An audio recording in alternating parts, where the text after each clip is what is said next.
There was a time when men burned, not in rage, not in destruction, not in the cheap theatrics of ego, but in purpose. There was a time when a man's presence entered a room like a silent storm, when his eyes weren't distracted by screens, but sharpened by suffering, when his word was law not because he barked it loud, but because he lived it, when his fire wasn't a show it, was a furnace, quiet, controlled, relentless. But modern man has gone cold. His posture is slouched. His gaze is vacant. His desires are hijacked by algorithms. His passions diluted by pixels. His pain anesthetized by pornography, convenience, and self-hatred disguised as comfort. He's forgotten what it means to hunt for something real, to build, to bleed, to break and become something better. He scrolls for hours, searching for the feeling of aliveness that only purpose used to give him, but nothing clicks, nothing ignites.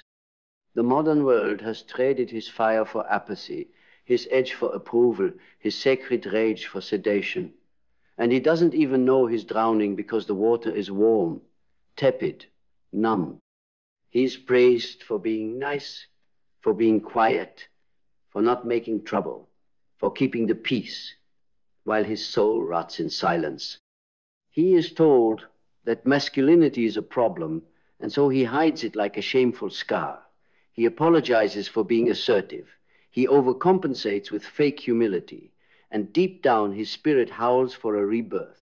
Because deep in every man is something ancient, something wild, something that does not obey modernity's leash. Carl Jung called it the shadow, but it is not evil. It is the unexpressed part of you that remembers who you were before the conditioning, before the schooling, before the dopamine diet and the emasculating ideologies. It is the part of you that remembers the flame. And I'm here to tell you, you don't need to invent the fire.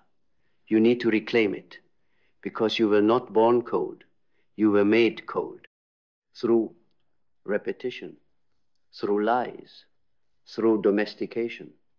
They froze you slowly by rewarding obedience and punishing instinct, by replacing your initiation into manhood with participation trophies and TikTok validation, by teaching you to talk but never to lead. You were built for heat, but instead, they made you fear your own flame. Let me ask you something. When was the last time you did something dangerous but holy? When was the last time you said what you truly meant, even if it cost you approval? When was the last time you walked away from comfort and purpose? When was the last time you looked in the mirror and saw a man at a brand, not a boy, not a borrowed identity, but a man you could trust? You want to be respected. Burn. You want to be remembered. Burn. You want to feel alive again. Then stop trying to be safe. Your soul didn't come here to be comfortable. It came here to evolve. And evolution only happens under pressure, under heat, under the holy war of discomfort and decision. But here's the lie they sold you, that being cold is the same as being calm, that avoiding conflict is the same as being wise, that losing your fire is the price of becoming a good man. But let me tell you, calm without conviction is cowardice, and peace without strength is surrender. Real calm comes after the fire, not before it. Real peace comes after you face yourself in the dark, not after you escape the light. You can't bypass the furnace and still expect to shine. And right now, we are surrounded by dim men, faint, faded, flickering. Not because they are weak, but because they are unlit. Because no one told them that greatness requires combustion. That discipline is a form of spiritual fire.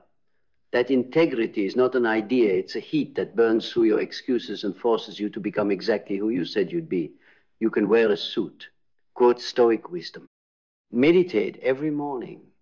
But if your life is cold, if your words have no weight, if your actions are lukewarm, then your masculinity is performative, not embodied. And embodied masculinity does not apologize for its heat. It doesn't need permission to rise. It doesn't fear being misunderstood.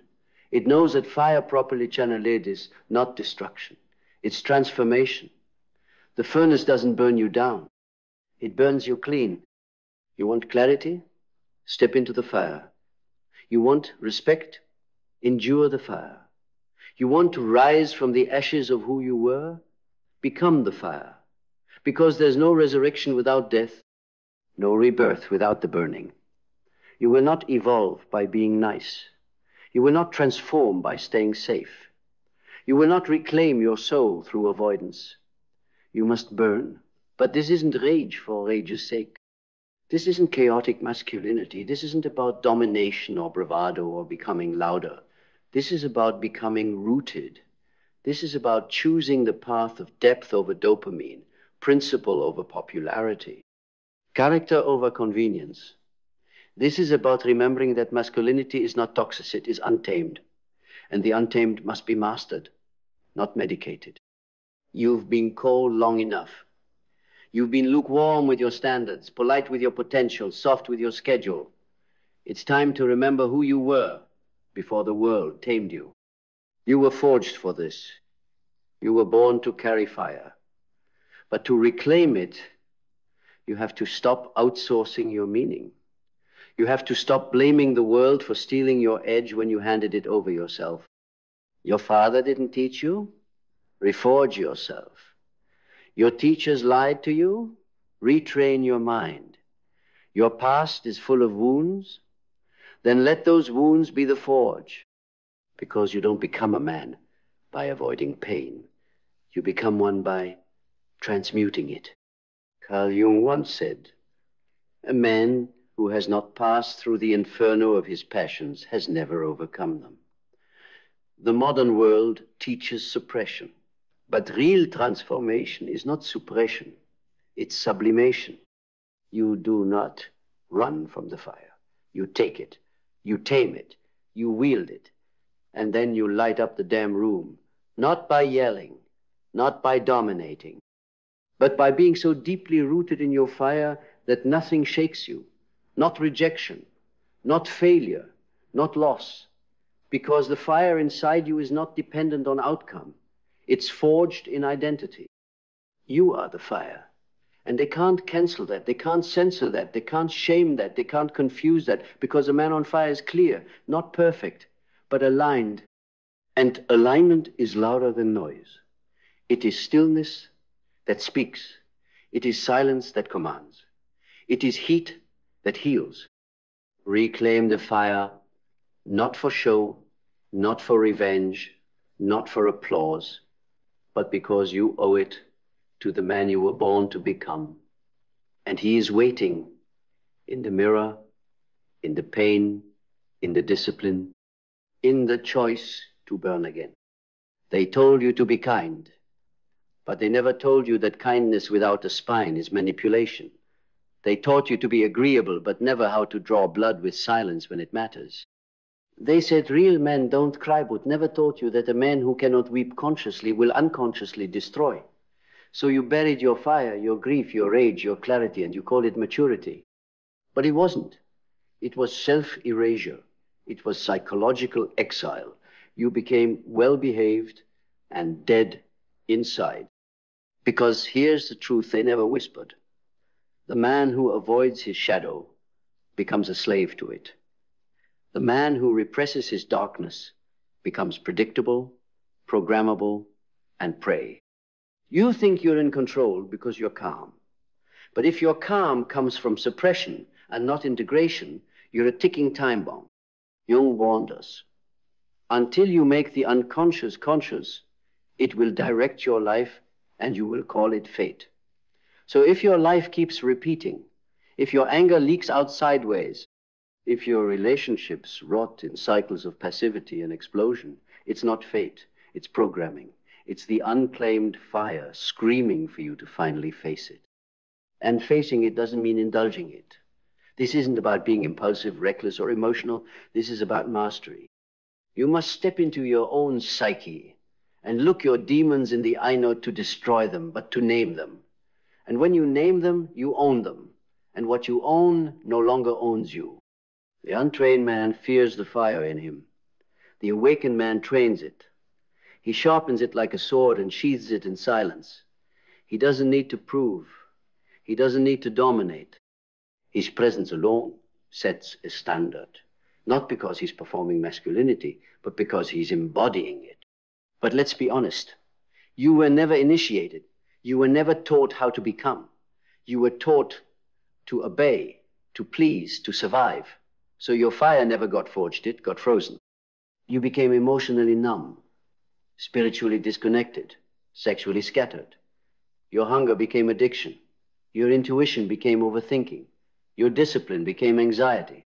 Because no one showed you how to suffer with dignity, how to bleed into purpose, how to transform pain into power instead of projecting it onto everyone you love. But that ends now, because a man cannot walk with power until he walks with pain.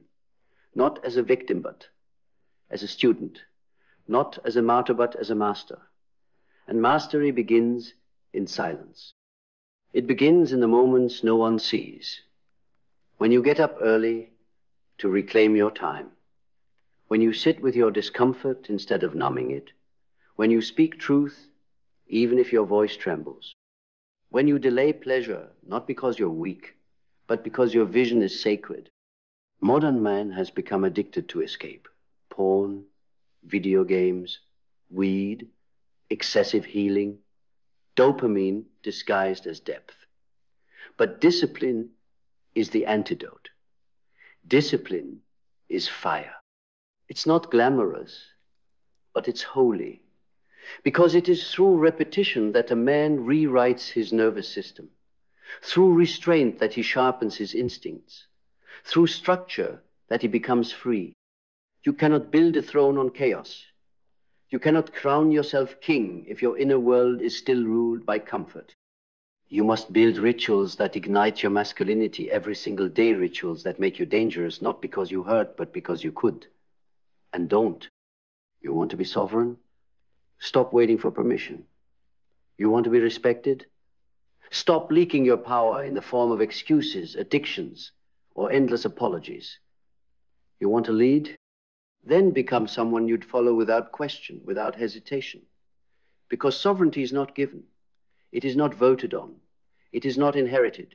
It is forged in the loneliness of rising early, in the tears that no one sees, in the thousand small decisions that seem invisible but shape the soul of a king.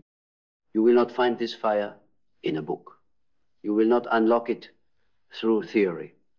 You will only know it by becoming it, through action, through vow, through repetition, so deep it rewires your instincts. The warrior does not rise because the world is kind. He rises because he has made peace with pain, because he has seen himself naked in rage, in failure, in temptation, and still chosen alignment. This is what makes you trustworthy. Not perfection, not politeness, but the fire that says, I have met my darkness, and I chose truth anyway. The modern man is drowning in performance. He tries to be spiritual, but never sacrifices. He says he's conscious, but cannot commit. He wants a queen, but lives like a jester. You cannot build a throne for someone else if your soul is collapsing beneath your own weight. Do not seek love before you seek fire, because love without fire is codependence, and fire without love is tyranny. You must forge both. You must become the man who is both sword and sanctuary, power and tenderness, precision and presence. That is what the world is starving for. Not more noise, not more image, but men who carry heat with humility, clarity with compassion, conviction that cannot be purchased or broken. You must become the man who remembers the sacred, the man who remembers the forgotten covenant, that you came here not just to exist, but to evolve, to become, to lead yourself so thoroughly that your existence calls others into their own awakening, not with force, but with the silent weight of integrity. That is the man who commands without raising his voice. That is the man who reclaims the fire. Reclaiming the fire isn't about becoming louder, it's about becoming unshakable, not flamboyant, not performative, but steady, grounded, whole. The modern man thinks presence comes from how he dresses, how he talks, how much he earns. But true presence comes from something deeper, something that cannot be faked. It comes from alignment, from congruence, from knowing that every word you speak is rooted in truth, and every action you take is tied to something eternal. When a man is aligned, he doesn't need to convince. His life declares him. The way he moves, the way he listens, the way he refuses to betray himself even when no one is watching, that is the presence of a man on fire. But here's what they won't tell you. The fire will cost you. It will cost you your illusions. It will cost you your distractions. It will burn away your excuses, your stories, your old identity. It will ask for your addictions. It will strip you of the boyhood desire to be liked and replace it with a quiet commitment to be true. This is not easy. It is sacred. It is not fast. It is eternal. You will lose people. You will lose comfort. You will lose pieces of yourself that never truly belonged. But what you gain is sovereignty, is peace that cannot be stolen, is a clarity so sharp it cuts through every lie you once lived by. You begin to see the world differently. You no longer chase noise. You no longer bow to chaos. You no longer seek to fit in, because something in you has returned. Not a persona, not a brand, but the original man. The man before the programming. The man before the fear. The man who remembers that being wild does not mean being reckless. It means being real. And realness has become the rarest currency on earth. In a time of performance, a man rooted in silence becomes revolutionary. In a time of convenience, a man who suffers with purpose becomes dangerous. In a time of speed, a man who is deliberate becomes unstoppable. So slow down, strip away the noise, come back to your rituals. Not the ones you post, the ones you live. The cold showers, the early mornings, the hard conversations, the sacred promises you keep with yourself when no one is clapping. That's where your fire lives, not in moments of applause, but in the mundane repetition of becoming. And that repetition is holy. Because fire is not found in the grand. It is built in the grind, in the choosing, in the returning, day after day, burn after burn. The man you're becoming is not obsessed with results. He's obsessed with integrity. He doesn't ask, what do I get? He asks, who am I becoming through this? That's fire. That's transformation. That's the difference between a man who survives his life and a man who leads it. And when that man walks into a room, he doesn't need to dominate. He doesn't need to seduce. He doesn't need to advertise. He is. He simply is. A fire that does not explain itself. A flame that does not beg to be seen. A man whose stillness makes noise in every soul he passes. Because you will know when a man has reclaimed the fire, not by his words, but by his weight. You will feel him without him needing to announce himself. His eyes don't dart. His energy doesn't leak. His discipline is silent, but it speaks. His breath is steady, not because life is easy, but because his inner world is ordered. That is what every boy is seeking, and what every man must become. A furnace of clarity, a pillar of strength, not through aggression, but through integration. And when you integrate, when you reclaim all of you, not just the polished parts, you become unstoppable. Because now your fire is not reaction. It is vision. It is service. It is purpose so deep it transcends your own life. You stop living for comfort and start living for legacy. Not in fame, not in flash, but in depth, in presence. In becoming the man who lives in such a way that his absence would be impossible to ignore. Because a man on fire leaves a trail, not of destruction, but of awakening. And this is the new standard. Not to fit in, not to prove, but to embody discipline, embody clarity, Embody quiet power. Embody the sacred masculine that this world has tried to suppress into cold submission. Your role is not to warm others while you freeze. Your role is not to sacrifice your soul for approval. Your role is to become so lit from within that your life becomes a mirror showing others what's possible when you stop pretending and start becoming. This is the war you must fight. Not out there, but within. Every day, every moment. To return to what's real. To remember what matters. To choose the fire over the freeze. And when you Tao and you truly do, you will stop needing the world to tell you who you are. Because you'll know. Because you are. Because the fire has returned and it will never go cold again. You are not here to live cold. You are not here to wither in comfort. You are not here to make peace with mediocrity, nod politely at your own demise, or decorate the walls of your emotional prison with wallpaper that says, I'm fine. You are here to remember, to ignite, to tear open your chest, rip out the narratives that never belong to you, and throw them into the fire. You are here to stand naked before your pain, your potential, and your past, not as a victim, but as a vessel. Because the man who stands with nothing left to hide becomes the most powerful force on earth. No mask, no compromise, no fragmented self, dressed in spiritual lingo, just you, raw, whole, unapologetic, on fire. And that fire, once claimed, changes everything. It changes the way you walk, the way you breathe, the way you say no to what no longer serves, the way you stop chasing, start choosing, and no longer wait to be seen, because now you see yourself clearly, brutally, lovingly. And when you do, you realize there is nothing left to prove.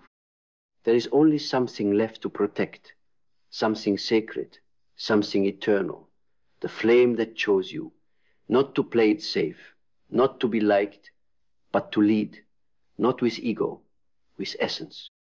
You become a man no longer moved by lust because he burns deeper than desire, no longer shaken by rejection because he is rooted beyond validation, no longer controlled by the world because he has mastered the kingdom within. And make no mistake, that is where all battles are won, not in noise, not in approval, but in the silence between breaths where you choose to become sovereign even when no one's watching, especially when no one's watching, because kings are not made in thrones. Kings are made in the fire. In the mornings you rise without applause. In the nights you sit with your shadow without distraction. In the discipline that feels thankless but builds an unshakable soul. You want to change your life? Stop waiting. Stop negotiating with mediocrity. Stop making excuses for the coldness that has crept into your spine and start moving like a man who refuses to die with his fire still inside him. Because that is the real tragedy, not failure, not rejection, but the slow, silent decay of a man who never chose to rise. You think your time is infinite. It is not. Every day you hesitate, the fire dims. Every time you betray your voice to fit in, the heat fades. Every moment you delay your becoming, the world becomes colder. And right now, the world doesn't need more men who comply. It needs men who burn, men who rebuild civilization by the way they hold themselves, men who make discipline look divine, men who remember that God does not speak in noise but in flame. You came here to become that man, not just for yourself but for your bloodline, for the sons who will look to your eyes and see the standard, for the women who will rise beside you because your presence gives them something solid, for the legacy that lives long after your body is dust but your name still ignites something in the air. This is your time. Not to talk, to burn, not to dream, to declare, not to hope, to embody. Let the fire in you rise. Let it melt the numbness. Let it destroy the false self. Let it purify what comfort corrupted. Let it become your compass, your crown, your code. And when they ask what happened to the man you used to be, tell them the fire got to him first.